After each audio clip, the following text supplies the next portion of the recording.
Ok, bah écoute, j'ai bien lu ce que tu m'as envoyé. Merci d'avoir écrit ça déjà. Si je relève les points principaux qui sont ressortis pour moi, objectif, c'est de te former en tant que préparateur physique, potentiellement dirigé vers on va dire une spécialisation en termes de sport d'endurance, évaluation de la performance sportive, méthodologie de l'entraînement, avec des coachings autant en présentiel qu'à distance. Et les trois choses que j'ai relevées d'après ce que tu m'as écrit, les trois choses qui, à ton avis, qui, d'après ton point de vue, ont besoin de travail, c'est le processus de consultation, quelles infos collecter quand tu commences à travailler avec quelqu'un, la construction des séances, que ce soit la structure ou les choix d'exercice, et ensuite ta stratégie de communication sur les réseaux par rapport à ton entreprise, tes services, ton podcast, etc. Est-ce que ça résume bien l'affaire? Ouais, ouais, c'est exactement ça. Donc, ouais.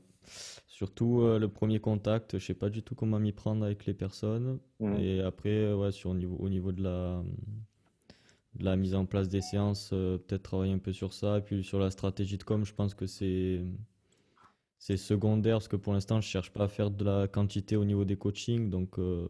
juste quand même avoir quelque chose avoir mes réseaux sociaux en guise de vitrine pour que ça fasse quelque chose de propre. Et oui, surtout travailler sur ma communication, bon, peut-être sur le podcast pour essayer de trouver des nouveaux invités. Donc voilà, Mhm. t'as Ok. bien résumé. Donc, à mon avis, la chose la plus importante, c'est à l'heure actuelle le processus de consultation, hein, et quelles infos collecter. Donc, toi, quand tu te poses la question, comment est-ce que je vais planifier un programme d'entraînement, qu'est-ce qu'il te faut savoir? Bah déjà, pourquoi la personne elle me contacte, donc quels sont ses objectifs, Mhm. euh, de quel niveau sportif elle part, Mhm. donc si elle est déjà active sportivement ou si c'est juste pour se remettre à niveau. Mhm. Et après, qu'est-ce que je pourrais demander de plus? Est-ce qu'elle a des antécédents médicaux, des choses importantes à notifier? Mhm. Et puis pour l'instant, je vois pas. Et son temps disponible, surtout par semaine, Mhm. quand c'est important. Mhm. Combien de temps elle veut octroyer à son activité sportive? Mhm. Puis je pense que pour l'instant, c'est les seules choses qui me viennent à l'esprit. Mhm. Donc, c'est déjà un bon début. Je pense la première question, pourquoi est-ce que tu as décidé de venir me voir pour régler ton problème ou pour atteindre ton objectif, c'est la première question à poser parce que ça encourage la personne à dire avec ses propres mots pourquoi elle est venue te voir toi, ce qui va valider entre guillemets son choix par rapport à sa décision de travailler avec toi. Donc ça, c'est à mon avis toujours la première question à poser, c'est pourquoi moi? Pourquoi tu es venu me voir moi? Pourquoi maintenant? Pourquoi pas il y a un mois? Pourquoi pas dans un mois?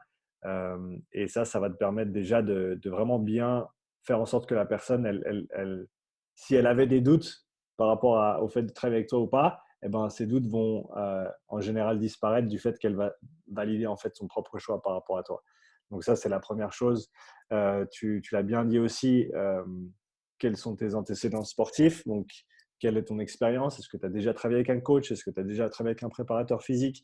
Ça, c'est des outils qui peuvent servir beaucoup parce que de savoir ce que la personne a fait avant, ça va te donner des informations par rapport à ce que tu peux faire déjà pour, entre guillemets, réussir. Dans le sens où, honnêtement, il y a pas besoin il y a vraiment besoin de réinventer la roue. Et donc, si quelqu'un a fait quelque chose dans le passé et que ça a bien fonctionné, eh ben, ça fait pas de mal de le réutiliser. Si au contraire, elle a fait quelque chose qui n'a pas du tout fonctionné, eh ben, là aussi, tu sais qu'il faut peut-être partir dans l'autre sens. Et ça va te donner des indications sur comment tu peux travailler avec cette personne, par quoi tu peux commencer et comment est-ce que tu peux avoir entre guillemets, des victoires faciles dès le départ du fait que tu comprends bien son historique, qui elle est. Et une chose que je rajouterais aussi par rapport à ça, c'est demander à la personne, d'après son propre avis, qu'est-ce qu'elle, dans quel domaine elle est plus compétente que d'autres en termes que ce soit d'exercice ou de performance sportive. Qu'est-ce qui a bien marché pour elle dans le passé, qu'est-ce que la personne apprécie en termes de travail, qu'est-ce qu'elle aime bien faire. C'est possible que les choses que la personne aime bien faire aillent à l'encontre des choses qui seront nécessaires à faire pour atteindre ses objectifs, mais au moins ça te donne un point de départ. Et tu sais que tu peux toujours te rabattre sur des choses que la personne mentionne pour, peut-être s'il y a des périodes difficiles, des périodes comme Covid maintenant où on n'a peut-être pas l'opportunité de s'entraîner avec son club ou avec son sport. Et donc là, ça peut être intéressant de faire des choses qui sont peut-être un peu différentes, mais qui en tout cas vont plaire à la personne pour qu'elle reste engagée dans le processus. Donc ça, c'est à mon avis les questions importantes à poser dès le départ pour bien comprendre la personne et la connaître. J'essaie toujours de demander aussi les exercices préférés de la personne. Comme ça, tu les as toujours avec toi et c'est facile de baser quelque chose là-dessus, peu importe le programme d'entraînement. Si quelqu'un avec pas mal d'expérience, par exemple en CrossFit, te dit ouais, j'aime beaucoup le front squat, mais j'aime pas trop le back squat parce que X, Y, Z, et que son sport, en l'occurrence, on ne parle pas du CrossFit, mais si disons qu'une personne qui a fait du CrossFit veut se recycler dans un autre sport ou se reconvertir, et puis qu'il n'y a pas de nécessité absolue de faire du back squat, et ben si la personne te dit qu'elle préfère un front squat, ta prog, elle est déjà organisée par rapport à ce côté-là. On sait que à moins que ton sport requiert certains mouvements spécifiques, par exemple en CrossFit, par exemple en haltérophilie, par exemple en ergo, hein, si tu veux faire du rameur, il va falloir t'asseoir sur un rameur à un moment donné. Mais sinon, il y a très peu d'exercices qui sont absolument nécessaires, quasiment jamais d'ailleurs. Et donc, ça va toujours être à toi de décider quel exercice, quels sont les exercices que j'ai, desquels je peux choisir par rapport aux besoins et aux objectifs de la personne. Et après, si tu recoupes ça avec ce que la personne aime faire, ça te donne déjà de très, très bonnes pistes de travail. Donc, moi, je commencerai par là. Est-ce que tu as parlé des objectifs de la personne? De quels objectifs elle aurait par rapport à… Oui. Ouais. Et donc, comment est-ce que tu vas creuser pour aller un petit peu plus loin que juste ah, j'ai envie de perdre du poids ou j'ai envie de faire tel ou tel sport, etc. Comment est-ce que tu vas essayer d'approfondir un petit peu la question? Euh, Bah déjà, je reviendrai sur le temps disponible et combien de temps elle souhaite s'investir avec moi sur la Mhm. durée. Mhm. Parce que bon, si quelqu'un me dit je vais perdre 10 kilos en un mois, enfin, il y a des choses qui sont pas forcément possibles. Donc peut-être, euh, comment dire, quand même aider à orienter ses objectifs pour qu'ils soient quand même réalisables. Est-ce que tu as un temps minimum pour que les gens travaillent avec toi? Ou est-ce que si quelqu'un te dit ouais, je veux faire un mois, est-ce que tu fais un mois ou comment tu travailles? Je pense que un mois, ça reste quand même assez limite. Mhm. Peut-être au début quand même proposer un mois pour qu'ils voient un peu comment je travaille, mais Mhm. après faire au moins des programmations sur 2 mois, vu qu'on sait que les adaptations physio, c'est à partir de 6 à 8 semaines. Mhm. On- j'ai pas envie de vendre un service sur un mois, et au final, les objectifs, ils sont pas, c'est pas possible de le réaliser, à part sur de la perte de poids peut-être, mais je pense que si on veut perdre pas mal de poids sur un mois, faut qu'au niveau de la santé, ce soit quand même bénéfique, quoi, ça soit pas violent pour l'organisme. Je sais pas si tu vois, Mhm. Ouais, ce que ouais. je veux dire. Et donc, si pour toi, un cycle d'entraînement normal, ça dure entre 6 et 8 semaines, enfin, pour, comme tu l'as dit, voir certaines adaptations qu'on rechercherait, est-ce que ce laps de temps, pour toi, il est suffisant pour pouvoir vraiment avoir un effet, avoir un impact positif sur la personne avec qui tu vas travailler? Est-ce que toi, ça te suffirait de bosser pendant 2 mois avec quelqu'un, en gros faire un cycle ou un cycle et demi, et puis après, voilà, d'arrêter de travailler avec cette personne? Ah non, pas du tout. Si ça tenait qu'à moi, les potentiels clients, je les garderais. Le but, c'est d'avoir un suivi quand même plutôt long. Mhm. Donc, 2 mois, ce serait le minimum pour pour que les personnes puissent en tirer de petits bénéfices. Mais dans l'idéal, ce serait quand même Mhm. de les avoir au moins sur une saison, quoi. Ok. Donc là, c'est à toi de réfléchir parce que ce qui est bien, c'est que c'est ton entreprise, c'est toi le coach, donc c'est toi qui décides.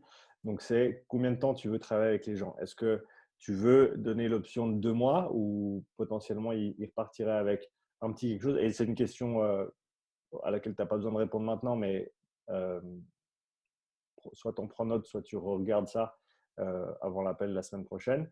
Euh, mais en gros, c'est à toi de décider comment est-ce que tu veux structurer ton approche par rapport à tes clients. Qu'est-ce que tu veux offrir comme suivi? Qu'est-ce que tu penses pouvoir offrir comme suivi dans un laps de temps donné, que ce soit 2 mois, 4 mois, 6 mois, 8 mois, 12 mois, etc. Je te donne mon exemple, mais ce n'est pas pour que tu le copies nécessairement, c'est pour te montrer un exemple et après, ce sera à toi de déterminer ces paramètres-là par rapport à ce que toi, tu as envie de faire.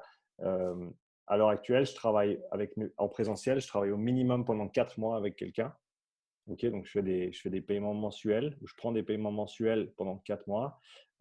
Si la personne veut faire plus long, soit 8 mois, soit 12 mois, il y a des petits rabais au niveau du tarif horaire. Donc c'est comme ça que je travaille. Au début je faisais je faisais pas de temps d'engagement. Après, je suis passé à 3 mois et là, je suis passé au minimum à 4 mois et je suis pas loin de passer au minimum à 6 mois. Mais pour l'instant, je reste en présentiel 4, 8 ou 12 mois avec, comme je t'ai dit, des petits rabais pour le 8 et le 12 mois. Et à distance, par contre, je fais minimum 6 mois. Je fais rien de moins parce que c'est plus difficile à distance d'avoir un suivi qui est consistant, on va dire, sur le long terme. Et donc, j'estime que c'est possible que les progrès prennent un petit peu plus longtemps que ce que ça prendrait en présentiel. Et donc, à ce niveau-là, je fais minimum 6 mois, pas moins, parce que sinon, moi, je ne m'y retrouve pas en termes de ce que je peux apporter à la personne. Et en général, la personne ne va pas s'y retrouver non plus par rapport à ce qu'elle va pouvoir tirer de l'expérience et du service. Donc, ça, c'est la façon dont moi, j'ai structuré mon coaching. Mais donc, ça va être à toi de réfléchir sur comment tu veux faire les choses et d'avoir quelque chose de clair quand tu approches quelqu'un ou quand quelqu'un t'approche, d'avoir quelque chose voilà, simplement de carré, de bien organisé et de pouvoir justifier pourquoi. Donc, ça n'a pas besoin d'être les arguments que moi j'ai utilisés maintenant, ça devrait être tes arguments, mais c'est à toi de faire cette réflexion et de te poser ces questions-là pour pouvoir déterminer comment est-ce que je veux structurer en gros mes services et comment est-ce que ça va bénéficier autant la personne avec qui je vais travailler, autant moi en tant que coach. Il faut que tout le monde s'y retrouve, c'est important. Et donc, à partir de là, ça, c'est une des questions que je te laisserai, euh, à laquelle je te laisserai répondre pour la semaine prochaine. OK? Ça marche. Donc, ça, c'est la première chose. Par rapport aux objectifs, ce à quoi je voulais en venir avant, quand tu parles d'objectifs avec la personne et qu'elle te décrit ses objectifs, la question pourquoi, c'est la question à répéter un maximum de fois. Donc, pourquoi est-ce qu'elle a envie d'atteindre cet objectif? D'essayer, en gros, de peler les couches de l'oignon et d'aller au plus près de l'épicentre et d'essayer de vraiment déterminer pourquoi la personne veut voir ces changements-là. En général, il y a il y a des éléments qui sont des fois émotionnels, très souvent émotionnels, qui sont sous-jacents à d'autres objectifs, que ce soit sportifs ou de santé. Et donc, si tu peux, dès le premier entretien, creuser un petit peu, de manière bien sûr respectueuse et professionnelle, mais si tu peux creuser un petit peu dans le passé et le présent de la personne pour déterminer exactement quels sont ses objectifs et pourquoi, ça va toujours t'aider à mieux expliquer ce que tu fais parce que tu vas toujours pouvoir le mettre dans le contexte de on va faire ça parce que X, Y, Z et ça va te permettre euh, là tu inclus ce que la personne t'aura partagé comme information, donc d'être absolument au courant de ce que la personne veut vraiment, pas juste les objectifs, on va dire en surface, parce que ça te permet euh, ça te permet d'aller un petit peu plus loin dans cette réflexion-là et encore une fois d'avoir un discours qui va être beaucoup plus personnalisé que si tu dis juste eh ben, on fait ça pour travailler les jambes. Tu vois ce que je veux dire? Euh, une chose que j'aime bien aussi demander, c'est d'essayer de faire une petite rétrospection avec la personne dans le sens où tu vas lui demander si tu te voyais dans l'avenir, qu'est-ce qui aurait changé ou qu'est-ce qui aurait besoin de changer pour que tu sois heureux ou heureuse ou satisfait avec tes résultats. Ok, donc toujours essayer d'avoir euh, des jauges de performance pour pouvoir déterminer, voilà, est-ce que cet objectif va être atteint, pas juste d'après moi en tant que coach, mais d'après la personne, l'athlète, le client, pouvoir t'assurer que ce que tu vas faire, c'est en ligne avec ce que la personne recherche. Tu vois ce que je veux dire? Ouais, tout à fait, ouais. Et ce que j'aime bien faire aussi, tu as une question? Non, c'est bon. Je vais juste de prendre des notes à côté, donc Vas-y, si je tourne vas-y. la tête, c'est normal. Il n'y a pas de souci. Et un truc que j'aime bien aussi demander, c'est demander à la personne ce qu'elle pense devoir faire pour pouvoir atteindre ces objectifs-là. Hein, parce que même si la personne est peut-être pas au courant de ce qu'il faut faire pour atteindre ces objectifs-là, mais tout le monde a déjà une idée dans sa tête de ce qu'on doit faire pour y arriver. Et donc, si déjà tu encourages la personne à verbaliser ça, et ben déjà, toi, tu as ton fil rouge sur lequel commencer en termes de structure, en termes de fréquence, en termes de. En gros, au début, je laisse toujours le client ou la cliente ou l'athlète. Les athlètes un petit peu moins parce que là, c'est clair qu'il y a un niveau de prise en charge qui doit être un petit peu plus spécifique, on va dire, par rapport aux besoins de l'athlète. Mais si on parle de monsieur, madame, tout le monde, je pense qu'il y a une grosse composante individuelle par rapport à ce que tu vas faire. Hein, que tu fasses un squat en bilatéral, en unilatéral, avec un câble, avec une haltère, avec une barre, avec un kettlebell, avec des bandes. Au final, ça n'a vraiment pas d'importance. L'importance, et on les connaît, c'est les principes fondamentaux, c'est la surcharge progressive, c'est la spécificité, c'est l'individualisation, c'est ces choses-là. Et tant que ça, tu arrives à les mettre en place de manière logique, on va voir des progrès sur le moyen, en tout cas le court et le moyen terme. Okay, et donc, au début, en gros, moi, j'utilise la trame que me donne la personne pour organiser les choses. Donc, si elle pense qu'il faut faire des abdos pour perdre un petit peu de gras du ventre, eh ben, c'est pas ce jour-là, c'est pas le premier jour que je vais commencer à contredire ses croyances. Hein, on va commencer, on va faire des choses, on va faire ça et on va faire autre chose aussi. Et puis, au fur et à mesure, je vais pouvoir prendre le temps d'éduquer mon client, ma cliente, pour gentiment commencer à lui montrer le pourquoi du comment, de comment ça se passe. Ah, mais en fait, tu sais qu'on ne peut pas perdre du gras de manière ciblée en faisant certains exercices. C'est un processus qui est guidé largement par tout ce qui est au niveau hormonal. Et donc, d'où l'importance du sommeil, d'où l'importance de la réduction du stress, d'où l'importance de la nutrition, etc. etc., etc. Mais ce n'est pas un discours que tu vas avoir le premier jour. Le premier jour, c'est tu fais place à la personne et c'est la personne qui va te dire exactement ce dont elle a besoin. Et toi, tu vas partir de ça comme ta base. Et ensuite, tu vas avoir ta base de travail que la personne t'a donnée. Tu vas avoir ton planning idéal que tu penses devoir fournir à la personne pour atteindre ses objectifs par rapport à ce qu'elle t'a dit.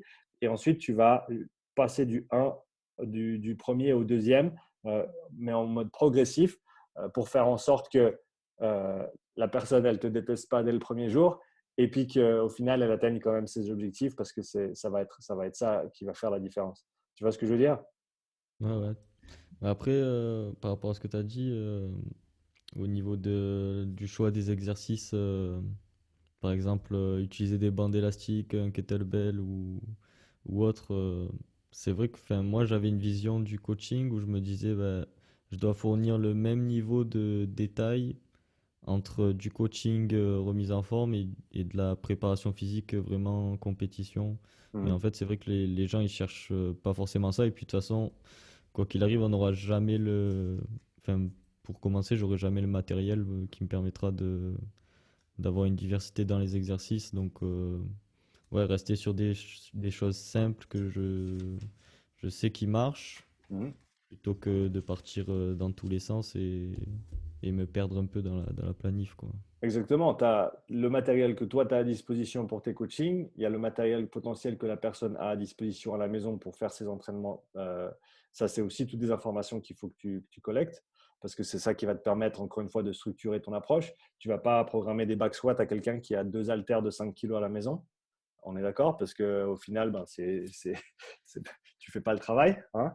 Donc, savoir ce que tu as, savoir ce qu'il faut et ensuite faire le lien entre les deux, c'est vraiment ça, en fait, le travail, surtout au début. Et surtout quand tu parles de travail de remise en forme, il y a beaucoup moins de contraintes que sur une préparation sportive spécifique. Du fait que l'âge d'entraînement de la personne est certainement beaucoup plus bas que celle d'un athlète qui va te contacter.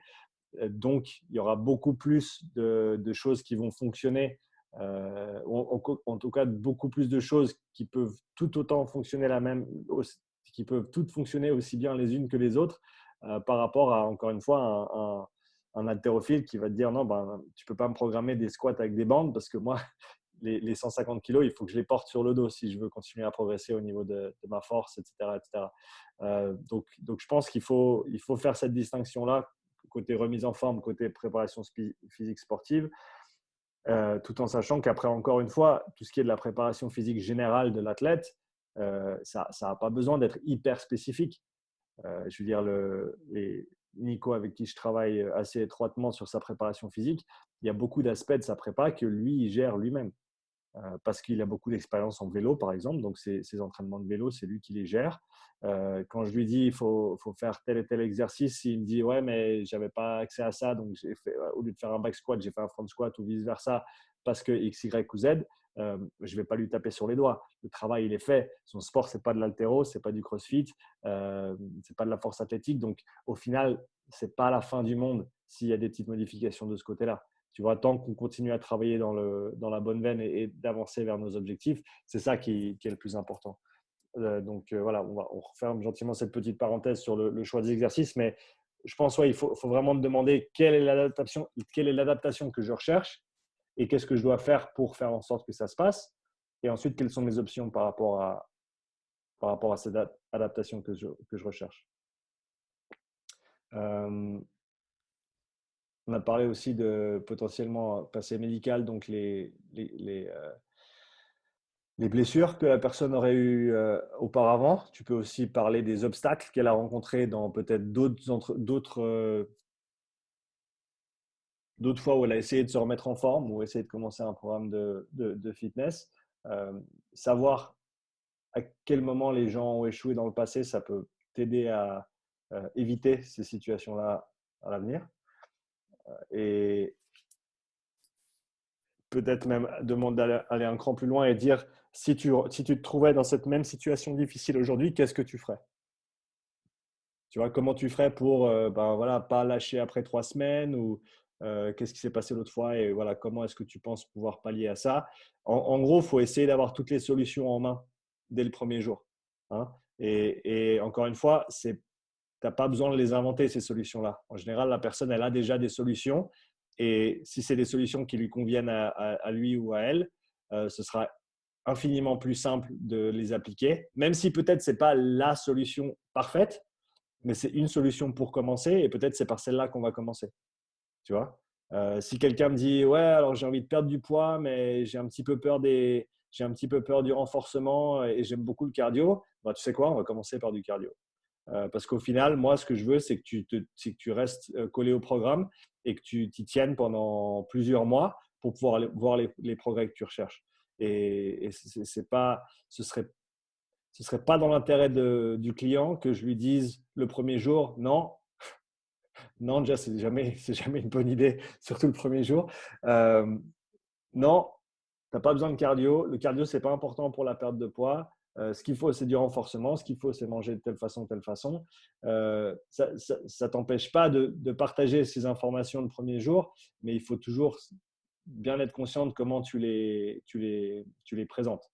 Quand un client est venu me voir il y a 2 ans et m'a dit j'ai envie de me remettre en forme, j'ai envie de perdre un petit peu de poids, j'ai envie de gagner en muscle, etc. etc. Mais par contre, j'aime bien boire avec mes copains, j'aime bien sortir, j'aime bien faire la fête. Je n'ai pas l'intention de changer quoi que ce soit de ce côté-là. Est-ce qu'on peut travailler ensemble? Et en gros, j'ai dit absolument. On va pouvoir faire des progrès jusqu'à un certain point en adressant juste le côté entraînement. Okay, à un moment donné, par contre, on va arriver contre un mur parce que ce n'est pas juste cet élément-là qui est important, c'est tout. Il y a le rythme de vie, il y a le cadre de vie, il y a la qualité de ton sommeil, de comment tu manages ton stress, etc. Et si tu bois 4 soirs par semaine et puis que tu manges beaucoup trop de manière générale et que tu essaies de perdre du poids, on va avoir un souci. Donc, on peut travailler juste sur l'entraînement au début, mais le jour où ça avance plus et que tu me demandes pourquoi, attends pas que je te donne 10 séances d'entraînement par semaine si tu n'as pas réglé le reste derrière d'abord.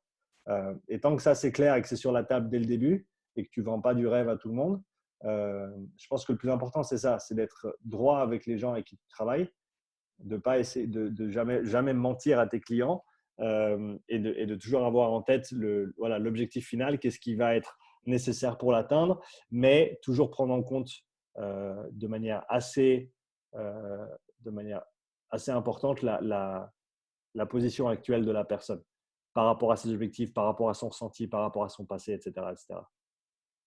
Ouais, c'est vrai que le problème, enfin, le rapport avec la nutrition, bah, c'est quelque chose que pas mal de personnes m'ont, enfin, des personnes qui m'ont contacté pour me demander des séances de coaching m'ont dit en fait, je veux faire du sport pour continuer à manger, boire à côté.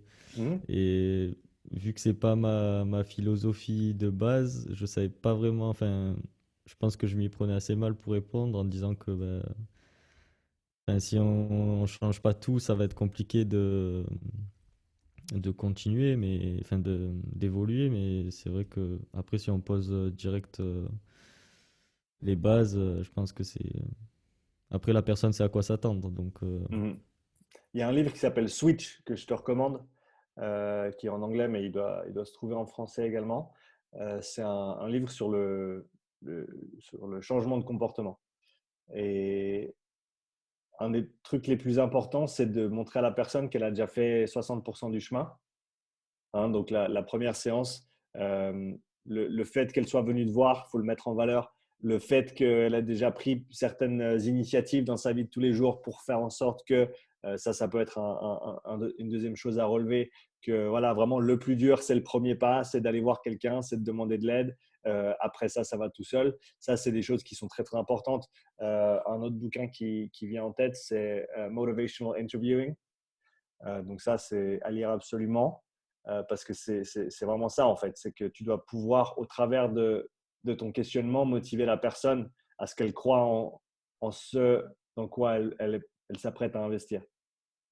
Tu vois, c'est pas ton job le premier jour, c'est pas de décourager la personne en disant ah ouais bah tu voulais adresser ça, mais en fait non, en fait on va devoir changer ta vie de A à Z demain si tu veux si tu veux atteindre tes objectifs, sinon ça va jamais marcher. Tu vois la différence?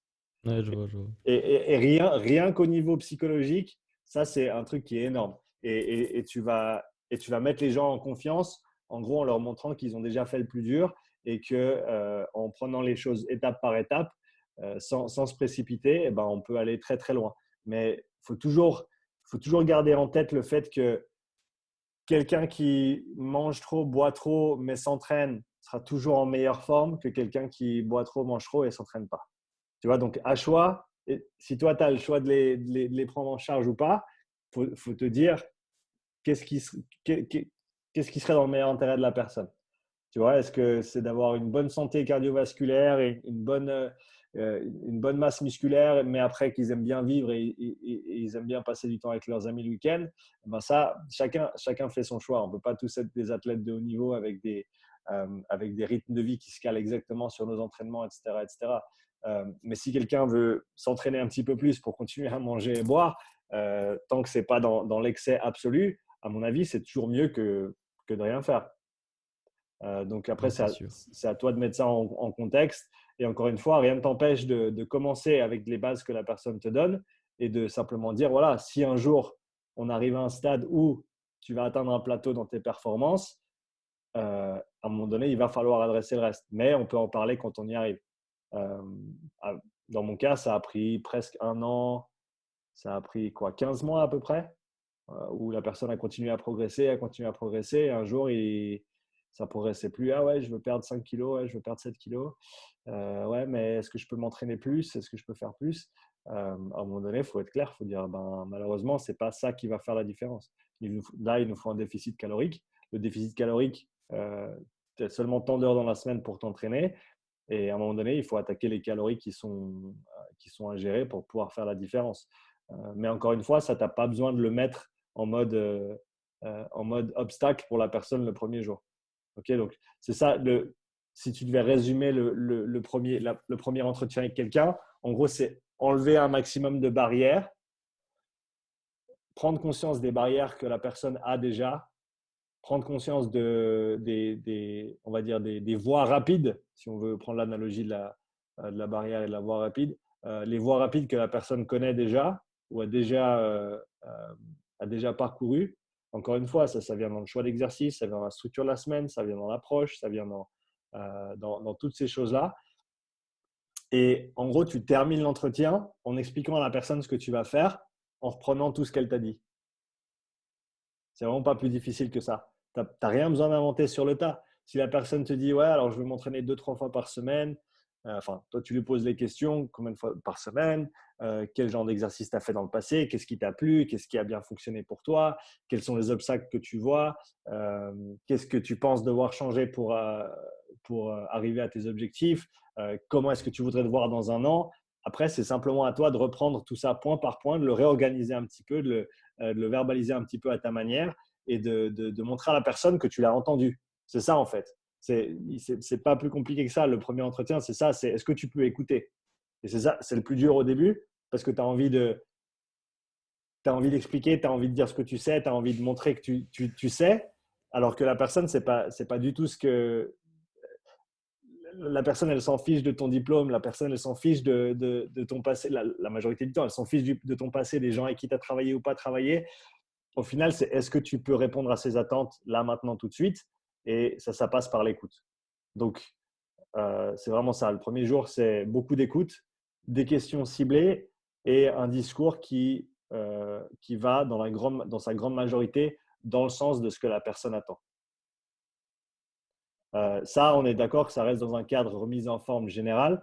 Le moment où tu commences à travailler avec des sportifs d'un certain niveau ou même d'un niveau avancé, là, c'est clair que tu ne peux pas juste leur revendre leur propre sauce. Parce qu'en général, ces gens-là, ils ont encore une fois un âge d'entraînement qui est important. Ils ont déjà fait pas mal de trucs. Euh, et tu ne vas pas pouvoir être aussi général dans ton approche avec cette personne-là à ce moment-là. Donc là, le discours, il change. Mais je pense que c'est déjà important de maîtriser le premier parce que ça te donne une base de travail qui est super intéressante par rapport à ça. Euh, de mon côté, j'ai couvert tous les éléments qui, à mon avis, sont indispensables pour une première consultation. Ce que je voudrais faire maintenant, c'est parler un petit peu de tout ça avec toi ouvertement si tu as des questions. Et comment dire ça, le travail que tu auras à faire pour la semaine prochaine, ça va être en gros, faire ta page d'entretien, de premier entretien, avec tes questions, comment tu le structures et pourquoi. Euh, et idéalement, si tu arrives à faire cet entretien avec 2, 3 personnes, même si c'est des amis, même si c'est des gens de ta famille, simplement pour essayer de te faire la main, parce que c'est clair qu'il n'y a jamais rien de mieux que la pratique. Donc, on va partir là-dessus pour cette première séance parce que je pense que c'est ça qui va te donner déjà la confiance d'aborder les gens ou de proposer aux gens de travailler avec toi. C'est le fait que tu seras confiant dans ce premier entretien, tu sauras quoi leur demander, tu sauras quelles informations prendre et pourquoi. Et à partir de là, tu vas pouvoir façonner ton approche de manière assez intuitive et constructive. Ça te parle? Ouais, nickel. Bah, de toute façon, là, demain soir, j'ai un premier entretien de prévu. Donc, je pense que toutes les infos que j'ai récupérées, ça va pas mal m'aider Ouais, à le ouais, préparer. c'est clair. Et juste, toi, est-ce que tu fonctionnes juste en entretien vidéo ou tu le fais sous forme, tu le fais aussi sous forme écrite? J'essaie de toujours le faire en personne quand c'est possible. À l'heure actuelle, c'est difficile. Donc, si tu peux pas être présent avec la personne, je le fais en visio ou à la limite au téléphone. Mais j'essaie de quand même. Le plus de contact tu vas avoir avec la personne, le mieux. Hein. Donc, si tu peux le faire en personne, tu le fais en personne. Si tu peux le faire en Zoom, tu le fais en Zoom. Et si tu peux que le faire au téléphone, tu le fais que au téléphone. Et voilà, la der des der, ce serait par email. Mais idéalement, tu veux quand même avoir ce premier contact avec la personne parce qu'encore une fois, autant tout ce qu'on fait côté entraînement, c'est important et c'est ce qui nous passionne. Mais au final, c'est un métier qui implique de créer des relations avec des gens. Et pour ça, il y a rien de mieux que de passer un petit peu de temps avec et d'échanger un ou deux sourires, une ou deux blagues si l'occasion se présente, bien sûr. Euh, mais je pense que pour partir du bon pied, c'est toujours une bonne chose d'avoir ce côté présentiel quand même. Ok, et du coup, pour revenir à ce que tu as dit par rapport À l'entretien, quand c'est pour un sportif, enfin, pour une personne qui a des objectifs sportifs de compétition, Mhm. du coup, être un peu moins souple sur ses, comment dire, je sais pas comment expliquer ça, mais par rapport, enfin, si par exemple il me dit je veux progresser, enfin, je pars d'un certain niveau et je veux arriver à un niveau assez haut, et s'il me dit j'ai que 2 séances par semaine, enfin, peut-être être un peu plus clair sur la première séance, ou Ouais, dès le moment où la je sais pas personne. comment m'y prendre en fait.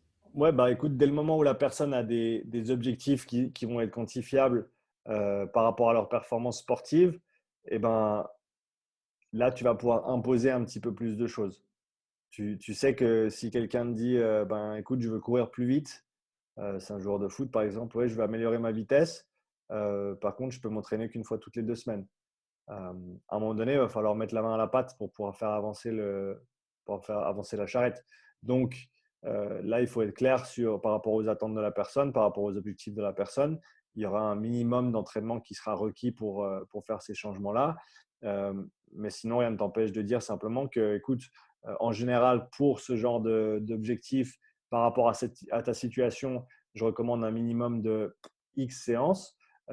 Si tu ne peux pas compléter ce nombre de séances-là, il faudra juste prendre conscience que ton travail de récupération entre les séances, la qualité de ton travail pendant les séances, le temps que ça va prendre pour atteindre des objectifs que tu as partagés avec moi, vont prendre un petit peu plus de temps que si tu avais un petit peu plus de temps à investir dans l'entraînement. Donc ça, là, tu peux, à mon avis, dès le premier entretien, là, tu te dois d'être clair avec la personne. Parce qu'encore une fois, c'est quand tu as une personne qui vient te voir pour de la remise en forme, euh, la personne, elle va devoir faire quoi? Être plus active qu'elle ne l'était avant, manger un petit peu moins qu'elle ne l'était avant, et idéalement bien manager tout ce qui est de son stress et de son sommeil, etc. Euh, Ça, c'est des trucs, c'est des choses qui sont très, très généraux.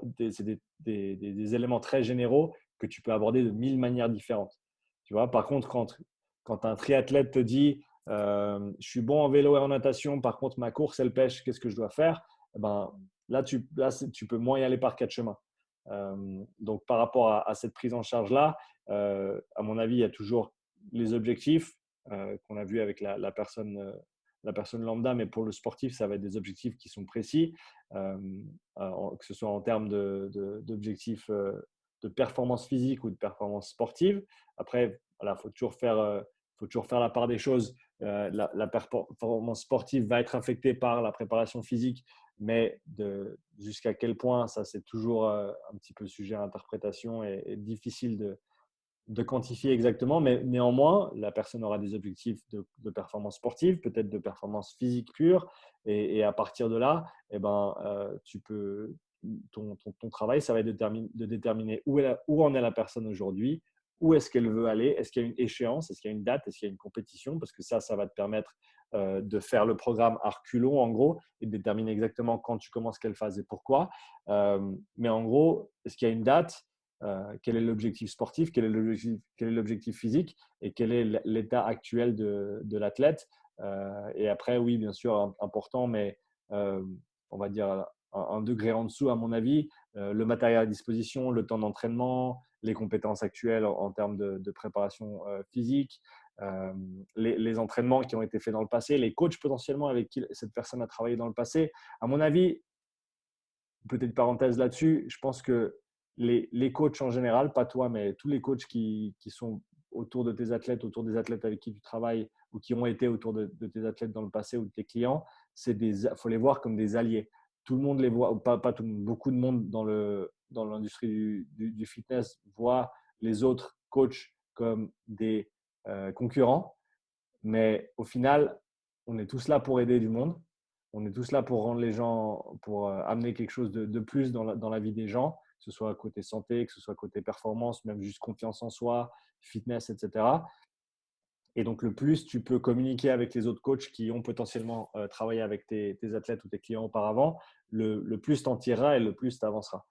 Donc, et jamais peur de demander à la personne, ouais, si tu peux me mettre en contact avec ton coach précédent, ou est-ce que tu peux m'envoyer une photo du programme que tu avais ou un programme que tu avais avant, etc. Ça peut toujours te donner des bonnes pistes de travail. Euh, donc là, on parle de vraiment la prise en charge de l'athlète. Prends un maximum d'informations et un truc, je dirais mon premier conseil, parce que c'est une erreur que j'ai fait au début. Le premier conseil, ça va être de ne pas tout changer, de ne pas essayer d'arriver et de réinventer, encore une fois, de réinventer la roue. Il y a un processus qui est en place, que la personne a déjà suivi pendant un certain temps. Peut-être un programme qui n'a pas été efficace, mais néanmoins, c'est un point de départ. Et pour pouvoir juger si les choses que tu mets en place ont un effet positif ou pas, il faut pouvoir uniquement modifier cette variable-là. Si tu modifies toutes les variables qui sont à disposition, au final, tu ne sais pas vraiment ce qui a marché et ce qui n'a pas marché. Donc, je pense qu'il faut avoir là, il faut vraiment avoir une approche sur le moyen long terme. Il ne faut vraiment pas se précipiter. Il faut prendre les étapes les unes après les autres. S'il y a des low-hanging fruits, je ne sais pas comment tu dis ça en français, s'il y a des fruits qui sont faciles à cueillir, on va dire comme ça, faut aller les chercher, ça c'est sûr. Euh, mais il faut, voilà, encore une fois, prends la personne pour ce qu'elle est à ce moment-là, prends le contexte complet, prends un maximum d'informations et à partir de là, toi, tu vas déterminer comment avancer. Ça marche super. Bon, bah, je vais essayer de bosser sur ça et de le mettre un peu en application la semaine prochaine. Au moins, je te ferai un retour sur ça. Tu as des questions sinon sur tout ce qui est de la consultation, le premier rendez-vous, prise d'information, de ce Non, je qu'on pense a que touché aujourd'hui? t'as été assez clair sur tous les points, donc je pense que c'est bon pour moi là. Je pense, je me sens capable de faire une première consultation avec tout ce que tu m'as dit, donc c'est Super. super. Donc, comme tu as dit, tu en as une demain, tu as dit? Ouais, demain, voilà, du coup c'est plus axé euh, sport de compétition, Mhm. donc ça reste du niveau amateur régional, donc je pense que c'est dans mes compétences, je vise pas trop non plus. Mhm. Et puis, de toute façon, vu le contexte actuel, je pense que ça reste intéressant de rester dans du général. Donc, je, je pense que c'est dans mes cordes pour commencer. Après, en coaching santé, je vais essayer d'avoir deux ou trois personnes, histoire de voir un peu toutes les facettes du coaching. Mhm. Mais ouais, comme je t'ai dit, enfin, ça m'intéresse pas de faire de la quantité au début. Puis, de toute façon, j'ai pas en tant qu'étudiant, j'ai pas les capacités ni le temps de d'avoir la même charge que quelqu'un qui coach toute la journée. Mhm. Ouais, bah écoute, mets au propre ce dont on a parlé aujourd'hui, utilise ça demain. Essaye d'en tirer quelques conclusions en termes de la structure de ton entretien, les questions que tu as posées, les informations que tu as collectées, est-ce que tu as toutes les informations que tu voulais? Donc, fais un petit retour critique sur ton premier entretien aussi. Ça va te permettre d'apprendre hein, de tes erreurs et des choses que tu as fait correctement et que tu as fait bien et de pouvoir avancer. Et comme je t'ai dit, si tu as l'opportunité de faire un ou deux entretiens, même si c'est des entretiens fictifs dans la semaine qui vient, pour vraiment voilà, mettre les mains à la pâte, tester un petit peu tes questions, voir comment les personnes les abordent. Euh, je pense que ça peut être très bénéfique. Et comme ça, tu peux revenir vers moi la semaine prochaine avec, en tout cas, un processus de prise en charge qui est un minimum structuré par rapport à la façon dont tu abordes la personne le premier jour. Et après, comme je t'ai dit, à toi de réfléchir aussi sur comment tu souhaites structurer tes services, en sachant que c'est jamais figé. Tu vas établir quelque chose, tu vas tester, tu vas apprendre, tu vas peut-être voir qu'il y a de meilleures façons de faire et tu vas peut-être modifier les choses. Mais l'important, c'est d'avoir un plan A, c'est toujours mieux que pas de plan. Hein, puis après, il y a le plan B, il y a le plan C, il y a le plan D, etc. Mais ça, ils viennent une fois que tu prends un peu d'expérience et puis que tu mets en pratique ce que tu pensais être juste au départ. Mais tu peux jamais faire faux en ayant un plan et en te disant, voilà, ça c'est le meilleur plan que j'ai pu construire avec les connaissances et les compétences que j'ai maintenant. en sachant que demain et après-demain et la semaine prochaine et le mois suivant, ça changera certainement, mais c'est la nature des choses. Donc, aie un plan et sois simplement prêt à le modifier si le besoin se présente. Ça marche. Bah, je vais réfléchir sur ça du coup. Super. C'est le jeu pour toi comme ça? Ouais, nickel. Parfait. On se parle la semaine prochaine alors? Ça marche, Sean. Merci beaucoup. Nickel. De rien. Ciao. Ciao.